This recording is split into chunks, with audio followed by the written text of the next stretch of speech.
Hello everyone. तो कैसे हैं आप लोग? उम्मीद है सभी बहुत अच्छे होंगे, घर पे होंगे और स्वस्थ होंगे। मैं विकास स्वागत करता हूं आपका एक बार फिर से हमारे यूट्यूब चैनल पर। आज का हमारा टॉपिक होगा वॉइस, जिसे हिंदी में वाच्य भी कहते हैं। वॉइस कितने प्रकार के होते हैं? जनरली हम सभी जानते हैं दो प्रकार के होते हैं। कौन कौन से? एक होता है एक्टिव और एक होता है पैसिव। देखिए दोस्तों, वॉइस जो टॉपिक है बहुत ही इम्पोर्टेंट है। चाहे कितना ही छोटा एग्ज़ाम हो, चाहे कितना बड़े लेवल पे कम्पिटिटिव एग्ज़ाम हो, सब में वॉइस का सवाल लगभग पूछा ही जाता है। तो चलिए सीखते हैं कितने टाइप के होते हैं, क्या उनमें डिफरेंस होता है, किस तरीके से एक दूसरे में वो कन्वर्ट किए जा सकते हैं, सारे नियम के साथ और बड़े ही आसान तरीके से पढ़ते हैं। तो सबसे पहले देखिए दोस्तों, वॉइस जो होते हैं उन्हें दो पार्ट में डिवाइड करते हैं। एक होते हैं हमारे पास एक्टिव और दूसरे होते हैं पैसिव। देखिए दोस्तों, सबसे पहले कि इनका डिफरेंस देखें कि क्या डिफरेंस होता है एक्टिव में। कैसे सेंटेंस के स्ट्रक्चर को कह सकते हैं कि एक्टिव वॉइस का है, किस सेंटेंस के स्ट्रक्चर को कहेंगे कि ये पैसिव वॉइस का है। तो चलिए एक एग्जांपल लेते हैं। जैसे मैंने लिखा आई प्ले फुटबॉल। देखिए दोस्तों, ये हमारा है सब्जेक्ट, ये हमारी हो गई वर्ब और ये हमारा क्या हो गया दोस्तों? ऑब्जेक्ट। ये सेंटेंस है एक्टिव वॉइस का। अब एक और सेंटेंस लिखते हैं। जैसे मैंने लिखा फुटबॉल इज प्लेड बाय मी। अब देखिए दोस्तों, सब्जेक्ट, ये वर्ब और ये इसका क्या बन गया? ऑब्जेक्ट। ये कौन से वॉइस का है? ये हो गया पैसिव वॉइस। अब देखिए दोस्तों, सेंटेंस इसमें और इसमें हिंदी में अगर बात करें तो कोई फर्क नहीं है। जो बात आप इस सेंटेंस में कहना चाह रहे हो वही बात आपने इस सेंटेंस में कही कि आई प्ले फुटबॉल, मैं फुटबॉल खेलता हूँ, फुटबॉल मेरे द्वारा खेला जाता है। एक ही तो बात है कि मैं फुटबॉल खेलता हूँ। अब देखिए दोस्तों, डिफरेंस क्या हुआ? यहाँ सब्जेक्ट, फिर वर्ब, फिर ऑब्जेक्ट। अब देखिए ये ऑब्जेक्ट इधर आ गया। वर्ब नो चेंज, पहले भी बीच में थी, अभी भी बीच में है। और ये क्या हो गया अपना ऑब्जेक्ट, इस तरफ आ गया अपना सब्जेक्ट। यानी देखिए जो सेंटेंस का स्ट्रक्चर है वो चेंज होके कैसे हो जाता है कि जनरल स्ट्रक्चर क्या रहता है? एक्टिव का सब्जेक्ट होता है, फिर वर्ब होता है, फिर ऑब्जेक्ट होता है। और जैसे इसको कन्वर्ट करेंगे हम पैसिव में, तो इसको कन्वर्ट करने के बाद हमारे पास ऑब्जेक्ट पहले आ जाएगा, फिर वर्ब रहेगा और फिर क्या हो जाएगा? इसका सब्जेक्ट हो जाएगा। तो देखिए दोस्तों, सबसे पहले तो इसके स्ट्रक्चर का ही फर्क है कि जो हमारा एक्टिव में सब्जेक्ट होता है वो पैसिव में क्या बन जाता है? ऑब्जेक्ट। यानी सब्जेक्ट कहाँ चला जाता है? लास्ट में चला जाता है। जो ऑब्जेक्ट होता है वो यहाँ पे पहले आ जाता है। यानी जो वर्ब होती है वो तो वही रहती है, बाकी सब्जेक्ट और ऑब्जेक्ट अपने जगह क्या कर लेते हैं? एक्सचेंज कर लेते हैं। तो सबसे पहला ध्यान तो आप यही रखिएगा कि सब्जेक्ट को ऑब्जेक्ट की जगह ले जाना है और ऑब्जेक्ट को सब्जेक्ट की जगह ले जाना है। सबसे पहला नियम भी यही समझ लीजिए और ये जो डिफरेंस है वो भी यही समझ लीजिए। दूसरा देखिए दोस्तों कि वो इसको पहचाने कैसे, देखते ही कैसे पहचाने। किसी भी सेंटेंस को आप जैसे देखो, देखते ही पहचान जाओ कि ये एक्टिव का है या पैसिव का है। तो उसके लिए दोस्तों एक रूल होता है B+V3, यानी बी के साथ वर्ब की थर्ड फॉर्म। अब बी का तो आपको पता है, हमने पिछले लेक्चर्स में भी बात की थी कि जहां भी हम बी लिखें तो बी का मतलब क्या होता है दोस्तों? केवल बी नहीं, इसके सारे 8 रूप कौन कौन से?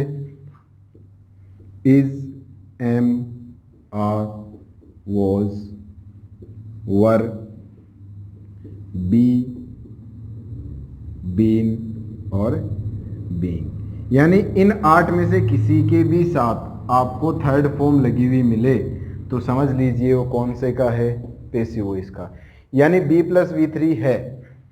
दूसरा जो पहचान करने का तरीका है कि B+V3 होता है इसमें, और इसमें क्या है कि B+V3 यानी वर्ब की थर्ड फॉर्म नहीं होती है।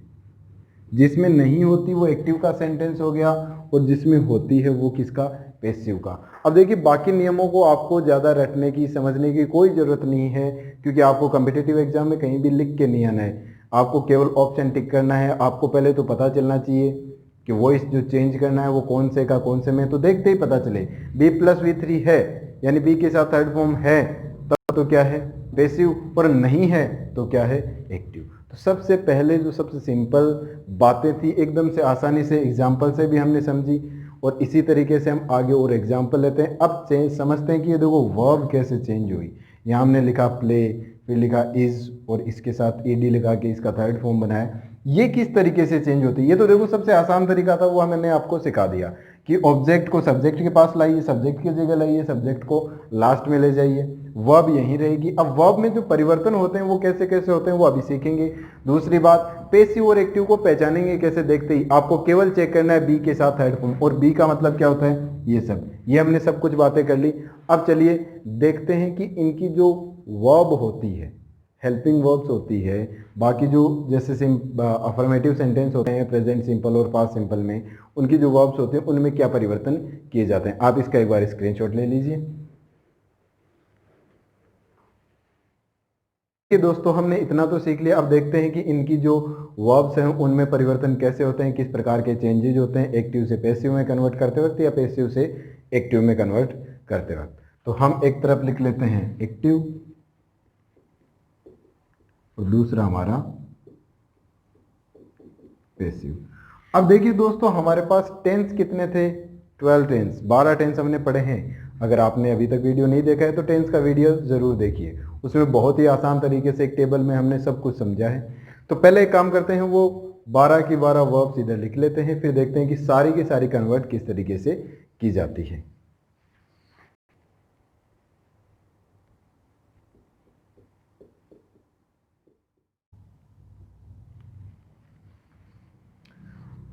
अब देखिए दोस्तों कि इनको कन्वर्ट कैसे करते हैं। ये हमने लिखी है एक्टिव की वर्ब्स, यानी ये सारे वर्ब्स हमें कौन से वॉइस में मिलेगी, एक्टिव में। अब देखते हैं कि जब इनका पैसिव में कन्वर्ट करें तो इन वर्ब्स के स्थान पर हम कैसा परिवर्तन करें या क्या लिखें। प्रेजेंट सिंपल, सबसे पहले इसको आप कन्वर्ट करेंगे। देखिए प्लस वर्ब की थर्ड फॉर्म, पैसिव में मेन वर्ब की हमेशा कौन सी जुड़ेगी, थर्ड फॉर्म। ये कॉमन है, इन सब के बाद में जुड़ेगी। जो केवल हेल्पिंग वर्ब वाली तरीके से जो चेंज होगी वो अपन देखते हैं। यहाँ पे यहाँ आपको करना है इज, एम या आर, बाद में थर्ड फॉर्म तो जोड़नी है।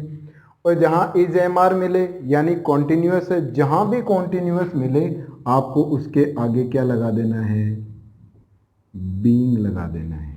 थर्ड फॉर्म यहाँ भी जोड़नी है।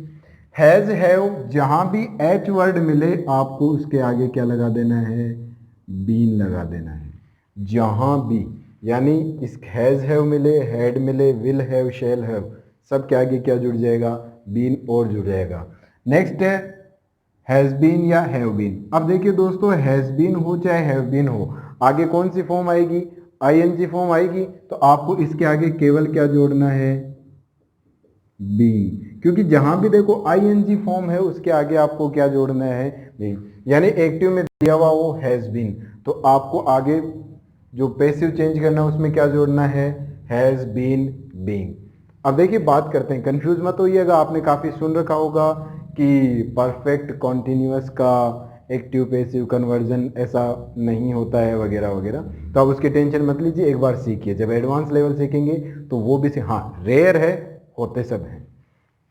V2 यानी ये कन्वर्ट हो जाएगा वॉज और वर में। वॉज वर दिया हुआ है, आईएनजी फॉर्म आएगा तो क्या जुड़ जाएगा, बीइंग जुड़ जाएगा। हैड दिया हुआ है तो क्या जोड़ना है आपको, बीइंग जोड़ना है। हैड बीन दिया हुआ है तो क्या जोड़ना है, बीइंग जोड़ना है केवल। विल, शैल, कैन यानी कोई भी मॉडल दिया हुआ हो आगे क्या जोड़ोगे, बी जोड़ देना है दोस्तों। विल बी, शैल बी दिया हुआ है, आगे आईएनजी फॉर्म है तो जहां भी आईएनजी फॉर्म जुड़े वहां क्या जोड़ना है, हो मतलब जहां भी आईएनजी यानी कोई सा भी कॉन्टिन्यूअस हो उसका उसके साथ आपको बीइंग जोड़ना है। आईएनजी फॉर्म मेन वर्ब की हटा के कौन सी करनी है, थर्ड फॉर्म करनी है। विल हैव, शैल हैव, कहीं भी हैव, हैड और हैज कहीं भी मिले आगे क्या जोड़ना है दोस्तों, आपको बीइंग जोड़ना है। और वही कॉन्टिन्यूअस वापस है तो आगे बीइंग जोड़ना है। अब देखो एक तो जो परफेक्ट कॉन्टिन्यूअस है वो रेयर है, और एक जो हमारा ये है पास्ट कॉन्टिन्यूस, ये भी आपको देखने को कम ही मिलेगा, यानी सॉरी फ्यूचर कॉन्टिन्यूस। फ्यूचर वाले आपको एक्टिव पैसिव के चेंजेस में बहुत रेयर मिलते हैं। तो ये क्या है कि अपना एक कंप्लीट डेटा है, यानी इसको आप याद रखना है, कंप्लीट चेंजेस है, और एकदम आसान तरीके से हमने इसलिए बताई है। ज़्यादा मैंने ये नहीं लिखे वापस इनको रिपीट करके फिर जोड़ना, जैसे यहाँ is am are plus being, ऐसा नहीं है। Is plus being, are plus being, has, have, been, इस तरीके से नहीं। आप केवल याद रखें कि जो सिंपल है उसमें जो प्रेजेंट की वर्ब हैं वो जुड़ जाएगी, पास्ट है उसमें जो पास्ट की वर्ब है वो जुड़ जाएगी, कॉन्टिन्यूस है तो आगे आईएनजी जुड़ जाएगा, और जो मेन वर्ब की आईएनजी फॉर्म आई थी वो मेन वर्ब की थर्ड फॉर्म में कन्वर्ट हो जाएगी, वॉज वर। और जैसे ही परफेक्ट जिसका भी आए उसमें क्या जोड़ना है आपको, बीन जोड़ना है दोस्तों। उम्मीद है इतनी बात आपको बहुत अच्छे से समझ में आई होगी। पिछली भी बातें हमने समझी है। अब इसको एकदम कंफर्म करने के लिए, एकदम अच्छे से सीखने के लिए कुछ एग्जाम्पल्स हम और करते हैं। अब देखिए दोस्तों, क्वेश्चंस हमारे सामने हैं, कुछ एग्जाम्पल्स हमारे सामने हैं। पहले तो इनको पहचानते हैं कि एक्टिव के हैं कि पैसिव के हैं, उसके बाद में कन्वर्ट करते हैं कि अगर एक्टिव का है तो पैसिव में, पैसिव का है तो एक्टिव में। सबसे पहले पहला एग्जाम्पल चेक करते हैं, क्या इसमें b प्लस V3 है। देखो ये b प्लस V3 है तो कौन से का हो गया, पैसिव का हो गया, पैसिव का हो गया। अब चेंज किस में करना है, एक्टिव में करना है। वॉज कहाँ आता है पैसिव में, इस जगह आता है, और कब आता है, जब V2 दिया हुआ हो किसमें, एक्टिव में, यानी एक्टिव में कन्वर्ट करते वक्त हमारे पास क्या आएगा, V2। ये तो हम होगी वर्ब की चेंज। अब जो ऑब्जेक्ट है वो इधर आ जाएगा तो क्या आएगा, रोहित। अब वर्ब का चेंज करना है, b प्लस V3 को V2 में करना है, प्लेड, अपना सब्जेक्ट ऑब्जेक्ट चेंज करना है, दिस शॉट, ये बन गया अपना एक्टिव। एकदम आसान तरीके से किया है, उम्मीद है समझ में आया होगा। हमने क्या देखा था, जो सब्जेक्ट है ऑब्जेक्ट है वो यहाँ ले आए, जो सब्जेक्ट है वो इधर ले जाएं, और जो वर्ब है वो चेंज करने का तरीका है। बिल्कुल आसानी से हमने समझा है। चलिए नेक्स्ट देखते हैं, I shall be taking lunch. Active का है कि पैसिव का है, देखिए b प्लस V3 है, b प्लस V3 नहीं है, V0 प्लस ING है, यानी ये किसका हो गया, एक्टिव का। अब देखो एक्टिव में शैल बी कहाँ मिलेगा हमें, विल बी, शैल बी। ऐसा हो तो क्या जोड़ना, आगे बीइंग जोड़ना है। पहले तो लंच इधर ले आई, लंच। अब आई के साथ शैल आता है लेकिन लंच के साथ शैल नहीं आएगा तो क्या आएगा, विल बी। अब आगे क्या करना है, देखो हमने विल बी आगे जोड़ना है बीइंग। अब जो मेन वर्ब है उसकी कौन सी फॉर्म लानी है, third form, taken by, last में ले जाइए मी। अब बाई आई नहीं करना है। देखो दोस्तों यहां आई क्यों है, क्योंकि इस सेंटेंस में आई सब्जेक्ट है। यहां मी क्यों हुआ, क्योंकि इस सेंटेंस में आई ऑब्जेक्ट बन चुका है यहां।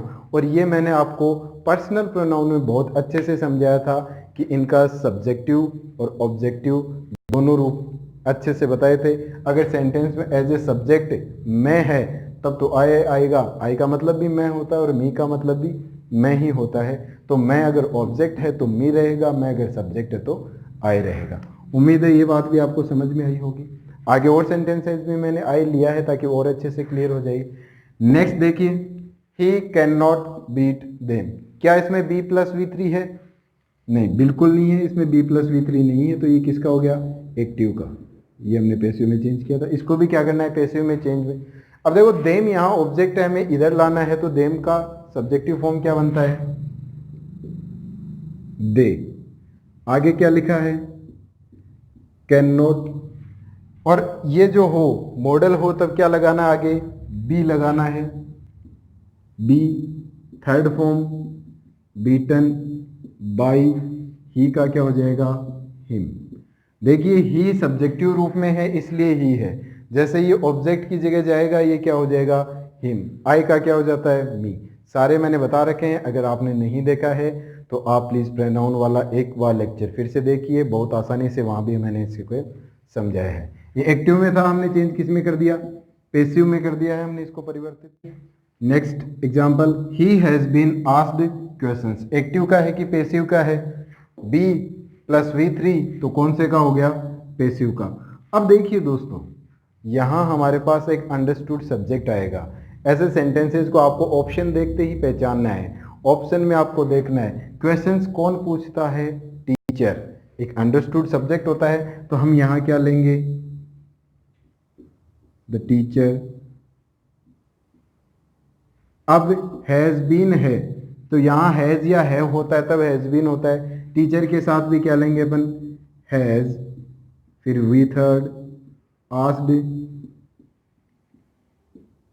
Questions to him. ही का क्या हो जाएगा दोस्तों?